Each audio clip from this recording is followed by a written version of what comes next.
Hello, everyone, and welcome back to another episode of our podcast, Good Morning Eastvale. My name is Mollie Kortsen, and I am the city's Communications Officer. And as a quick recap, we do this podcast just to give residents and viewers and listeners a behind-the-scenes look at day-to-day operations in Eastvale. So we're going to have directors, city council members, we're going to have our city manager, we're going to have community members, business members, just a little bit of everything here on the podcast. And today we are joined by our Mayor Pro Tem, Christian Dinco, and our Lieutenant, Ernie Esquibel. So I'm going to read a quick bio for each of you, and then we're going to get started, okay? All right, that's good. Okay.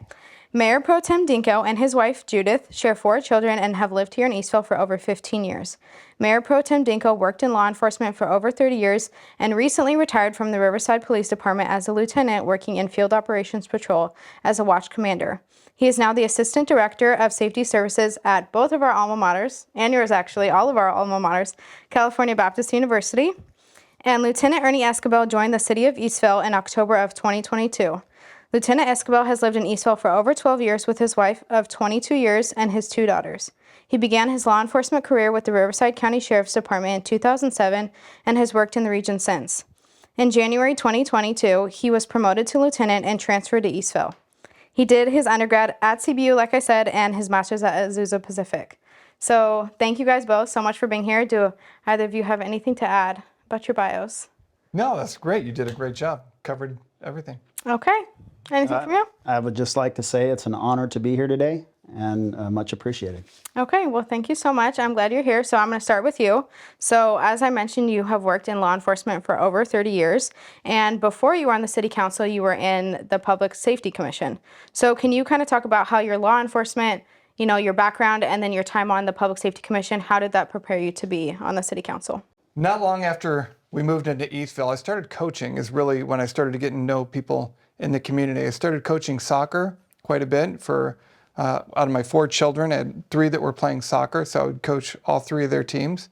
I'd also started coaching baseball. I coached flag football. I coached tackle football. So I was coaching a lot of sports and a lot at the same time. So I got the opportunity to meet a lot of people in the community, which was really nice. Mm-hmm. As I was getting to know people in the community, I got on the Eastvale Little League board. I was the president for a number of years. I got to know a lot of families, a lot of events, got to know the council members more and more. And as I got to know them, I started thinking, I'm really interested with my law enforcement experience to join the Public Safety Committee. Eventually, one of the spots opened. I interviewed for it, and I interviewed with, at the time, Council Member Brandon Plott. I was accepted, and I joined the committee. So I spent 4 years on the committee. I was a chairman for a couple of years there. And when the opening came up and Joe Tessari decided he wasn't going to run again because he did a great job on the council, I thought, maybe that'd be something I'd be interested in doing. So I went ahead and put my name in. I ran in 2020, and I'm very happy to say I won the election, and here I am. Awesome. Well, we're happy to have you. And can you talk a little bit about, now that you're on the city council, are there any specific public safety initiatives that you are especially passionate about? Anything in particular that you're trying to, bring to the community? Of course. With my law enforcement background, I did 30 years. I did 3 years at Orange County Sheriff's Department, 27 years here at Riverside Police Department, and it's really focused on safety for me. Anything I can do to make sure our community is safe, livable, comfortable for families, a joy to live in. I want people to feel safe living in the city, working in the city, going to the parks in the city.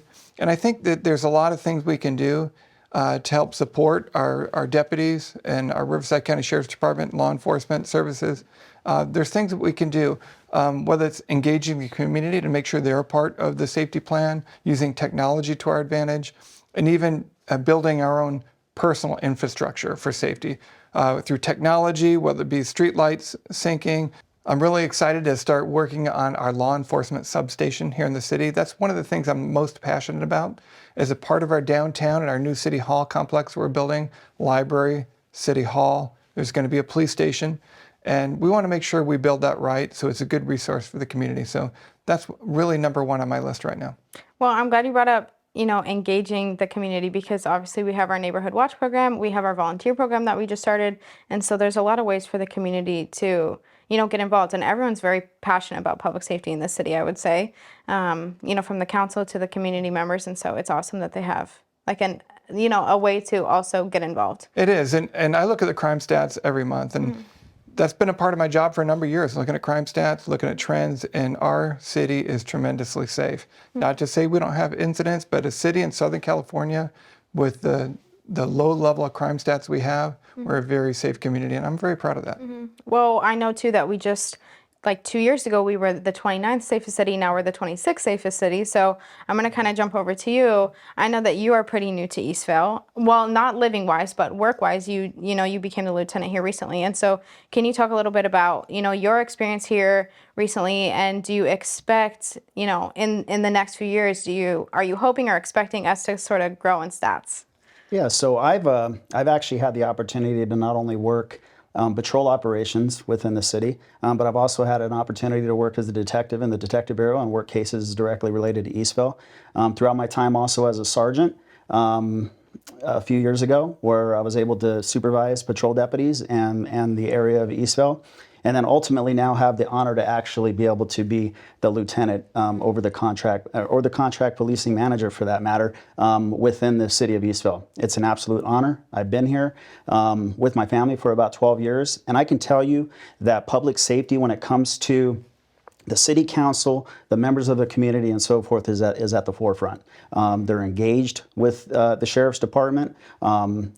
It is an honor for the Riverside County Sheriff's Department to actually have the opportunity to provide police services. And with that said, as far as the 26th safest city, we want to be the #1 safest city. And that's the goal, right? So our deputies, I can guarantee you, they're going to continue to conduct proactive policing, to enforce to provide proactive enforcement, and to make sure that those criminal violators that want to come into our city and commit crimes against our citizens are dealt with accordingly. Yeah, and we want to make sure that they have all the tools they need. Police station is one of them, but whether it's technology, the right vehicles, or right equipment, anything we can do as a city to help support them. Okay, I love that you bring up, wanting to support them, because that leads into my next question of the questions for both of you. How do, the city and RSO, how do we all work together to, push like public safety initiatives forward, and what are some things that, we do in like a collaborative effort to make sure that we're keeping the community safe? Well, the first thing we do on our level is we communicate. Anytime I have a question, I know I can text the lieutenant and he'll get right back to me immediately. So having that open opportunity for communication and feel comfortable be able to engage in that way is really the first step. That way I know that the needs that he has, and he can let me know about things that are happening in the city, which helps me as a council member, understanding and accessing those needs. So communication is the first part, but I don't know, what else do you think is out there? So I think the Public Safety Commission is a vital it's a vital component of the city. We attend these, and it's a voice for maybe issues that citizens have within the community to be able to address. It also gives us the opportunity to be able to talk about some of the crime trends that may be occurring, which I think we're going to get into here sometime within this podcast. And I want to, I think the communication, just to reiterate, communication is key. Day or night, we're here to make sure that we make things happen, that we address those issues, and when there is that crime trend possibly that does come through the city, we address it, and we address it head on. Well, something I'd say that I love is that we see you so much, like in City Hall. I pretty much see you every single day. And a lot of the RSO officers, we see them at all the events. We see them in City Hall. We see them at the shopping centers. We see them really everywhere in the community. I see them online when they're sort of everywhere. And so I like that, because it just gives a safe presence, but also I feel like then the community is really able to get to know you guys, but, able to interact with you. And when there are issues, I think they feel comfortable bringing that to you and like speaking to you guys about that. So, and I would like to add, I've only been here for a short time in this capacity, but when it comes to the city council members, along with the city employees that I'm able to work with side by side, the support that the sheriff's department has and policing in general is pretty outstanding. And I've had the opportunity to work different areas throughout the county, and I can say that law enforcement, public safety is important, not only to the city council, but also to citizens throughout the community, which is very... And that's true. And one of the nice things that I have is my last job at the police department was an area commander as a lieutenant, which is a very similar position, Lieutenant Esquibel is here. So I know that the challenges that he's going through, and I understand what his needs are, and I just want to make sure that I support him so he can provide the best service to the city. So we have that in common. So I think that's a good link for us. Definitely. And I love that at the council meetings you get very passionate about all the public safety things, and it's clear that you have, the background. But it's nice to have that knowledge on the council. Well, thank you. But yeah, you're always very passionate about it, and I like that. So my next question, I know you talked about sort of the crime trends that are going on, and right now we're having a lot of catalytic converter theft. I think not just in Eastvale, but really like statewide, nationwide,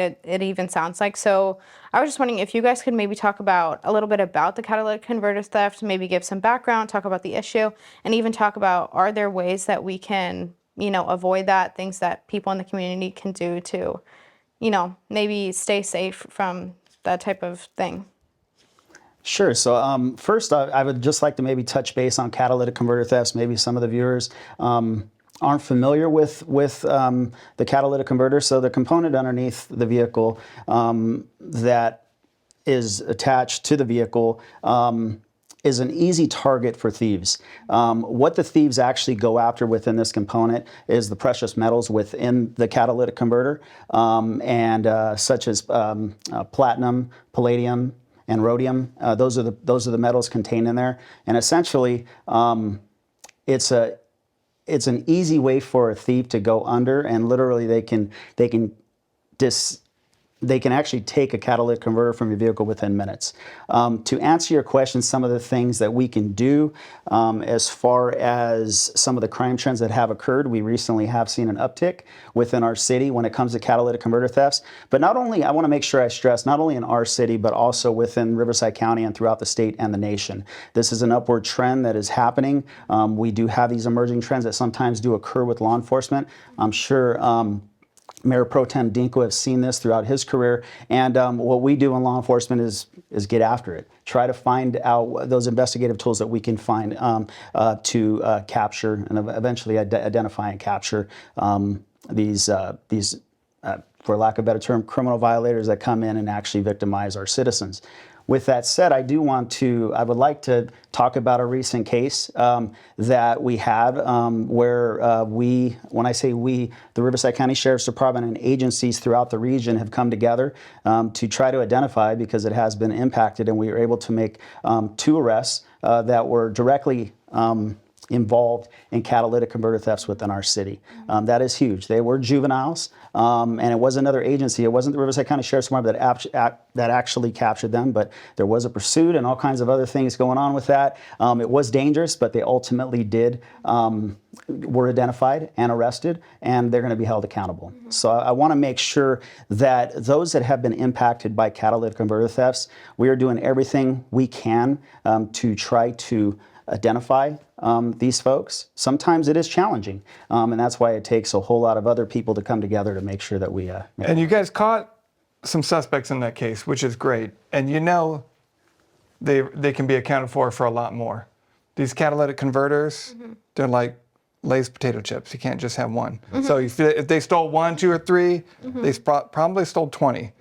And so getting them in custody and identified is a big step in the process. The tough part is the catalytic converters don't have identifying information. So if we in law enforcement find somebody with a sawed-off used catalytic converter, we don't know who the owner is. So that's why I encourage people who are capable to etch their catalytic converters with their vehicle license number. So in the event that it gets stolen and we find somebody with that in their possession, we can identify who the owner is. So I've done the same for our buses at CBU. I saw that on LinkedIn. I did. I did see that. We got down and dirty. We etched some catalytic converters. We're trying to prevent it. We had a few thefts on the campus, but we just have to really keep our eyes out in the neighborhoods for our neighbors. Utilize cameras if you can use cameras. If you see any activity late at night or early in the morning hours, report it to the police department. Maybe even sound your car alarm, and it might scare them away. So those are some different things that people can do. Sometimes works. Yeah. And it's so important, and it is so important that if you are a victim of one of these thefts, that you do report it. We do track these, we monitor them, we investigate them. Sometimes it may be inconvenient, or maybe it seems inconvenient to report it, but we definitely want to know about this, because if not, and we don't report it, our crime analysts and the folks that are looking at these crime trends can't identify these things, and it makes it important for the citizens as well as law enforcement, everybody involved, to make sure that we get up on those emerging crime trends so we can investigate them accordingly. I was just talking to someone at City Hall, one of our staff members, and she was saying that her catalytic converter has been stolen 4 times. Wow. And I'm like, that is just so crazy. And Yeah. the worst luck ever to 4 times. Yeah, that's bad luck. But just, man, one person 4 times. So another safety tip is we never want a citizen to go out and confront these individuals. They may be armed. There may be, make sure if it's a non-emergency, make sure you contact the non-emergency number at 951-776-1099. And if it's an emergency, dial 911, and we're going to get out there immediately. So, An emergency means if you actively see them stealing it, call 911. The dispatchers will prioritize. If the deputies are on something more significant or more life-threatening, they'll go to that. But if there's no other calls on the board, they're going to get sent directly to to wherever you're at. Awesome. Well, thank you guys for sharing a little bit about that, because I know it's a big issue, but it is something that we're working on, sort of tackling. I also wanted to ask you guys, I know this is, like you said, one of your biggest passions. What do you think having a police substation here in the city will mean, for safety in general, and why is that such an important thing? I don't know if maybe both of you want to. Well, I'll start it because it's been on my radar for a long time. Yes, your passion. So there's a number of things. I want somewhere where our residents can go into the police station to file a report, ask a question, get crime safety tips, or maybe even volunteer, and that's the place that they go. If we're going to bring more resources into the city, we need a home for them. And I want the deputies to have a good place to where deputies that are working throughout the county, they want to go to Eastvale. I want it to be a coveted place, so we get the best deputies who are here to give the best service to the best residents of Riverside County, Eastvalians. So there's so many things that go into that, and having a home is a big part of it. What are your thoughts? Yeah, I think when it comes to a substation, we would be centrally located within the city, and it does create that a little bit of Synergy, maybe. A home environment, a little bit of ownership, and as well as the deployment of resources. Of course, that would be that would be key to deploy those resources in a much closer area.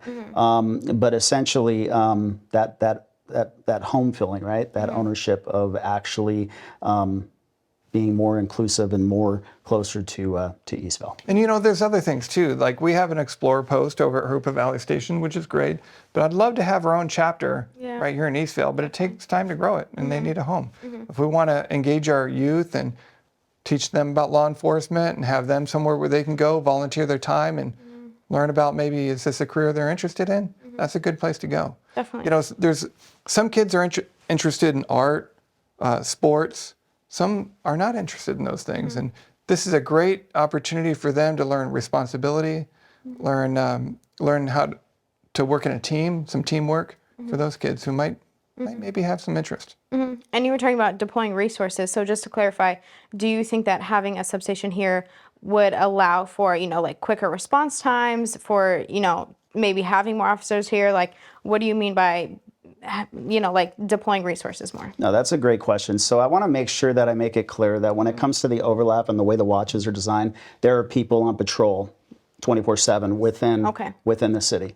So I want to make sure that we get that down. Now, the benefit for Riverside County Sheriff's Department, there's also a lot of resources that we also patrol in other areas. So if there is an incident, and say we are limited with the amount of people that are patrolling Eastvale, they will be over here in a minute with the same radio frequency and those types of things. So if there's an emergency, a critical incident, that deployment of resources, you're going to get everything. And that primarily deals with those higher priority calls, right? Emergency situations, maybe something serious. But when it comes to that, when it comes to those response times, or when it comes to the actual deployment of resources, deputies are here within the city 24 hours. I do have an interest in wanting our deputies to start their shift in our city and end their shift in our city. That's important to me. And if they have evidence to book, I don't want them to have to drive to Hoopa Valley to do it. But even if they are going to do it at the end of the shift. I want them to be able to take their time and do it here in our building, in our city from start to finish. And, you know, one of the great things, and I know Lieutenant Esquibel was talking about that, about the resources that Riverside County Sheriff's Department bring, but they bring everything. And when we need resources like an airship, they have that. We need SWAT, they have that. If we need a bomb team, they have that. If we need bomb dogs, they have it. They have everything we could ever need. And that's one of the great things about having the Sheriff's Department as our contract law enforcement services, because they can bring anything we need. Yeah. Well, I've been asking so many people, you know, what are you most excited for the downtown? Because there's going to be so many different aspects. But I feel like I kind of know for you guys, you know, it's a substation. But it's such a big thing. And I think it will be really exciting for the community and just add another like level of, you know, approachability, just to be able to like walk right in somewhere and just, you know, meet with you guys, talk with you guys. And same thing for City Hall, just to have people able to come in and meet with us and talk with us. And obviously we have a City Hall now, but a lot of times people come in and they're like, I didn't even know this was City Hall, or where is City Hall? I'm kind of confused. So just to have everything in such a close place, I think that will be awesome. So one more question I wanted to ask you guys. You know, I think we have amazing public safety personnel like here in the city, and obviously based on our rankings, we are doing pretty well, but there will always be crime, you know, no matter how safe we are, no matter what we're doing. So I just want to ask you guys, you know, if people are out shopping, if people are in their homes, if they're in their cars, if they're doing whatever within the city, do you have any, you know, quick like safety tips and tricks and things to look out for, things to avoid, maybe just things to share with the community in general to just try to not be, you know, victims of crimes? Do you have any like thoughts? I would start by just saying, make sure when you plan your parking place, park and be aware the moment you put your vehicle in park and get out. A lot of people in today's day and age, everybody has phones. They have lots of activity going on their phones. It's when you're getting out, going into a store or at a gas station, it's time to be aware and give it a break. I make sure, and I have kids, and I have my kids even getting on the phone. And I ask them, anytime we're getting out, I want them to be a part of the safety plan for the family. So I want them to be aware and start paying attention. So, you know, training your kids and training your family to make sure that you're paying attention to who's around you, who's coming around the car, potential dangers you have to look out for, and how to get out of any situation if something bad happens. I think that's a first start, but what are your thoughts? I absolutely. So when it comes to the children, educating your children, making sure they do have a plan, making sure that when you're going to a shopping center, making sure you're not leaving your child unattended, making sure that you're not letting them go to the restroom by themselves or maybe go to the car by themselves, making sure that we're really cognizant of that. One thing I would like to touch base on is you know, technology, the internet, purchasing online is such a huge part of what we do daily, and it's not going anywhere. So what I would really like to reiterate is that when we're purchasing things online, making sure that we're not meeting people that we don't know that we're purchasing from. If you need to exchange at a police station, a well-lit area, somewhere, maybe having another person with you.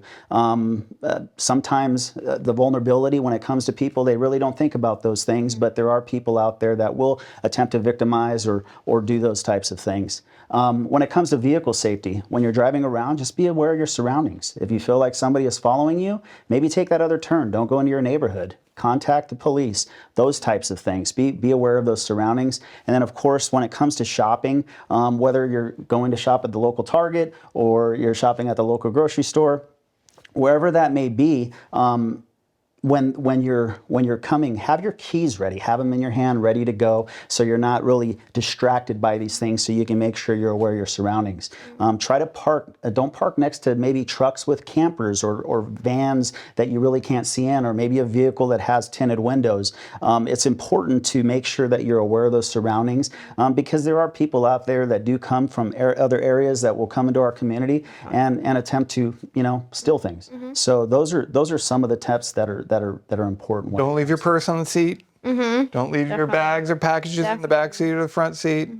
You know, those seem so easy, but it's easy to forget.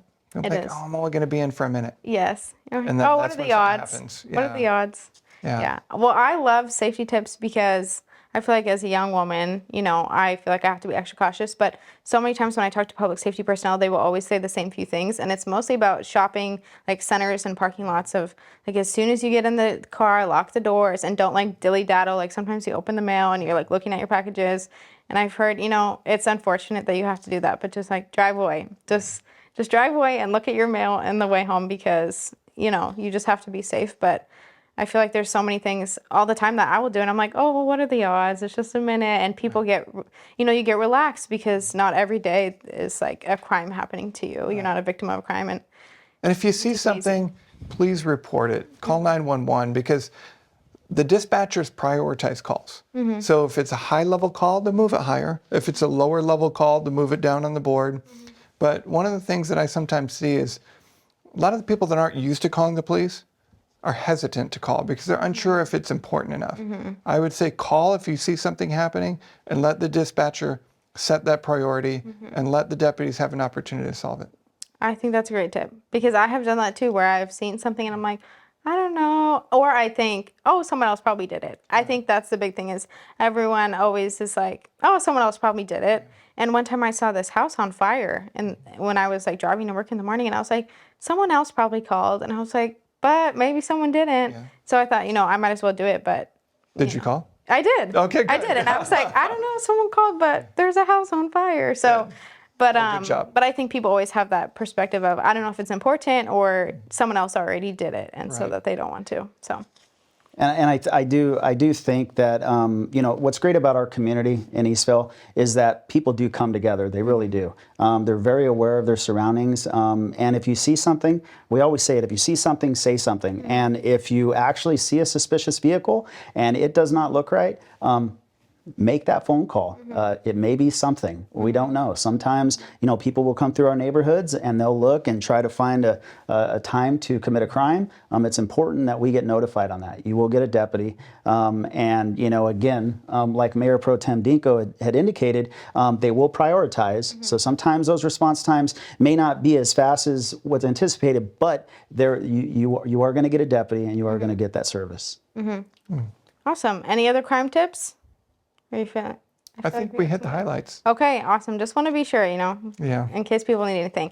So last question I wanted to ask you guys, and this is really the driving force of the podcast, is I just wanted to give residents and listeners, viewers, an opportunity to see, like the day-to-day, the behind-the-scenes, maybe even give you guys a chance to address some misconceptions because I feel like you both, have like the public safety background and now you are on the council. I think there's a lot of misconceptions that come with really every job, but especially like government type work, public safety personnel. Is there anything, if you guys could get up on a stage and like address the whole city, any misconception you want to address, anything you want to let the community know? Well, I'll tell you what, I pay attention to Facebook and I see a lot of the Facebook groups for Eastvale, but I don't comment a lot. But it doesn't mean I'm not paying attention and not addressing those issues that I hear from the community. Sometimes people call me directly about things that they see or concerned about, and we're always working at City Hall to address those things. And it goes along with the relationship we currently have. We have a great relationship with our deputies and our partners and Lieutenant Esquibel, and I know I can call him at a moment's notice. And a lot of our citizens might not always see the follow-up. They don't see the end follow-up that's happening after something gets resolved. But we're always working every day together, not independently, but together to keep it safe. So a lot of people, if you don't know and you don't see it, people aren't really sure, but it's happening every day on their behalf. We have recently, and so being new in this position, we have recently done presentations for City Council when it comes to various technology and so forth. Very receptive to various technology to make things safer in this community. I can't say enough, and I know I said it earlier, that public safety is paramount.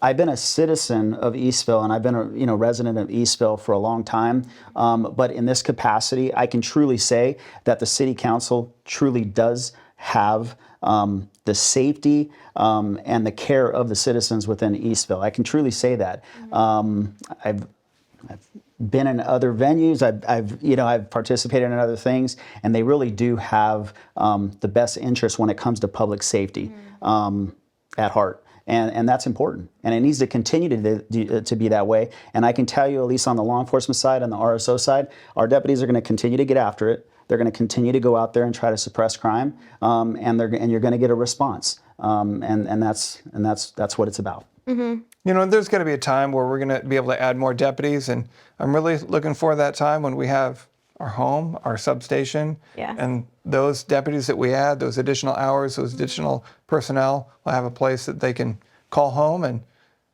our community can walk in and meet them and see them, and you know, right there in our own downtown. It's going to happen. It will. And I think everyone's on the same page that public safety is top priority, because our very first episode we had Mayor Rigby and Councilmember Lorimore, and both of them were in agreement of public safety is always, you know, the top priority. And I think obviously it is for the community, it's for the council, it's for ourselves, for everyone. Everyone is so, you know, always working towards making sure that that's the top priority. Our sheriff's doing a great job. Sheriff Bianco's doing a great job, and he's been out there quite a bit, letting even our electeds, our state electeds, our county electeds know some of the things that we need as citizens, and from his perspective, from law enforcement side and the criminal justice side, what we need to fix to help suppress crime in a long-term way. Well, I think everyone's been doing great, and I'm so glad that we had you guys on the podcast. So I have one last thing, and I didn't warn either of you that we're going to do this, but it's just going to be like a fun, rapid fire, kind of get to know you. So I'm going to ask a question, and we'll start over here with you, and then we'll have you answer right after. But just tell me first thing off the top of your head, okay? And then we're going to be done. All right, we'll give it a shot. Okay. It's going to be fun. It's going to be fun. You got to trust me. Okay. Chick-fil-A or In-N-Out? In-N-Out. Chick-fil-A. Oh, okay. Controversial. Okay.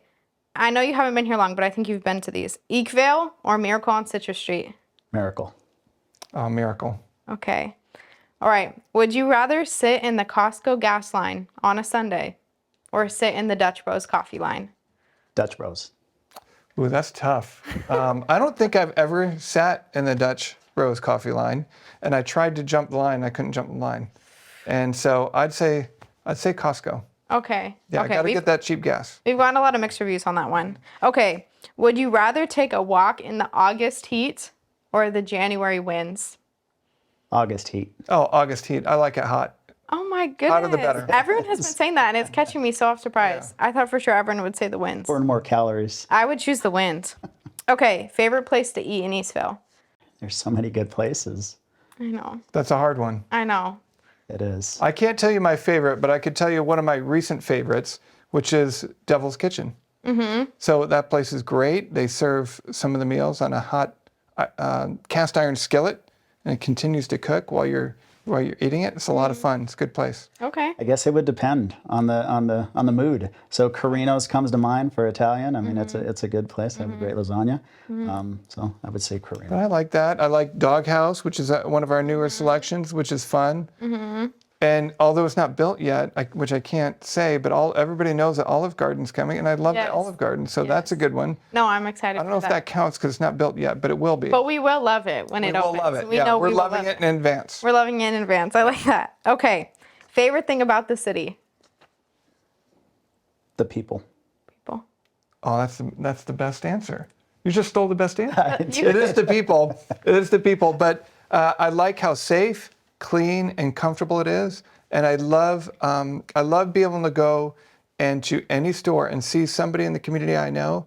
It really feels like a small town, but yet we're still in Southern California. I like that. Okay, last one. Favorite interaction or memory that you've had while working here? You know, that's a tough one because I do come to City Hall regularly, and I interact with so many of the different directors and city employees, and you know, from community enhancement to public works. So I really can't narrow it down. What he wants to say is sitting here with me. Oh no. See, we both. It's right here. This is your favorite moment. We're all here together. It's one of us, for sure. It's one of us. He might not want to say, but it's one of us. When you started with the City Hall thing, I was like, it's me. Yeah. Coming to see me. It is. It actually, it's everybody. I mean, it really is. I haven't had a bad day. I mean, I'll truly say that. I mean, you know, we have sometimes challenging days, but I haven't. And it is. It's the people, the interaction, the smiles. And I'll be honest with you, when I go and interact with people within the city, whether it's city council, whether it's our new city manager, Mark Orm, or whether it's any of the staff, people talk, communicate, smile. It's all important stuff. Honestly, mine, I'm going to deviate just a little bit and say it's not working. Okay. But I've loved coaching our youth sports. It's so much fun. You know, when I'm in the dugout and the baseball coaching times and all the years that I've coached, I wish I could go back and start over, because the looks on these kids' faces, it's beautiful. Just seeing their smiles, them working together, their joy, and their passion for playing and playing together and enjoyment. It's probably one of the best times of my time here in Eastvale. I love it. And I miss all my players and my kids, whether it be soccer, football, baseball. I still see them. They're grown up. Some of them are bigger than me now. And I get to see them at Target, or I'll see them at Sporting Goods, or I'll see them at the grocery store. And they always say, "Hi, Coach." And that fills me with a lot of pride and a lot of joy. So I love that. Well, I remember last year at the opening day ceremony, I hadn't worked here too long then, and I had only seen you in, like, you know, the council setting, very official. And then I saw you there, and you were just like, you seemed love like it. you were just having the So best day of fun. your whole life. And It's the best. You It's seem, the best. Seeing the young athletes walk around with their parents and smiles everywhere. You know, I would like to add, I know I talked a little about me, but the deputies, and I can talk on behalf of the deputies because I talk to them regularly, and the support they do see within the citizens of Eastvale, whether it's on a call for service in a volatile situation, or if it's whether they're just picking up something at the in and out, they do feel that support. And you know, we've dealt with some adversity within our department with the loss of a couple of deputies, and I can tell you the support within the city has been absolutely overwhelming. So on behalf of everybody from Captain Kohler, who commands the Hooper Valley Station and essentially is my boss, to Sheriff Bianco and down and all the deputies, we do feel it. And I really do want to make sure that I stress that we feel it. The city of Eastvale is special, and we appreciate you making our deputies feel at home. Thank you both so much for being here today and for agreeing to be on the podcast. And thank you to everyone who tuned in. I know that we all feel a little safer. I like the tips, and thank you for all that you do to keep the community safe. Thank you, Molly. Thank you for the opportunity. Now I want to ring the bell. Okay, ring the bell. Go ahead. It's a wrap.